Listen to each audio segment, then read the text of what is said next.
Hello, and welcome to Hadley's Insights and Soundbites podcast, where people facing vision loss share insights about what's helped them cope and adjust. I started noticing more and more things about being blind and visually impaired, that the world is not really geared for us, especially in my little town. Hi, I'm Dennis Wright. I'm 65. I'm from Moberly, Missouri. A couple of years ago, I woke up one morning with a little spot in my eye, in my right eye. I didn't know what it was. And so I went to my family doctor, and he just said I scratched it. And it kept getting worse. And within 2 weeks, I couldn't see anything out of my right eye. And after a lot of tests with ophthalmologists, and then I started going to a neuro-ophthalmologist, they finally decided that it was what was called NION. I can't remember what the abbreviation stands for, but it's basically my optic nerve had ruptured in the middle of the night.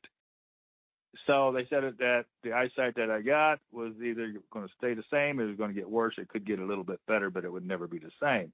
But they said the good news, it won't happen to the left eye. A year later, it happened to my left eye. But it didn't rupture, it just swelled up and it cut a lot of blood supply. I was a truck driver for like 19 years. And then when I lost my right eye, that pretty much ended the truck driving career. But I didn't let it stop me. I started loading trucks up and stuff like that. I stayed in the trucking industry. But then when it happened to the other one, I'm going, now what? And the thing is, my ophthalmologist and the people that I've seen, the doctors that I've seen, never mentioned anybody that I can contact to help me with this problem.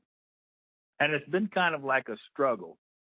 But then I started noticing more and more things about being blind and visually impaired, that the world is not really geared for us, especially in my little town. It does make you want to give up, and I can understand because I didn't know where to go.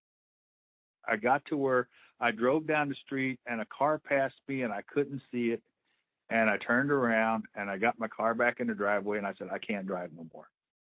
And that's hard when somebody, has drove their whole life and their career was truck driving.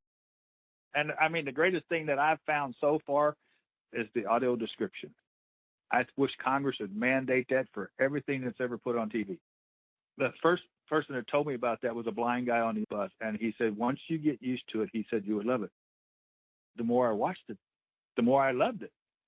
I've had a TV set ever since I was a little boy, and it's just habit.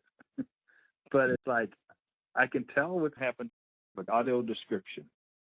I don't feel like I am excluded from life.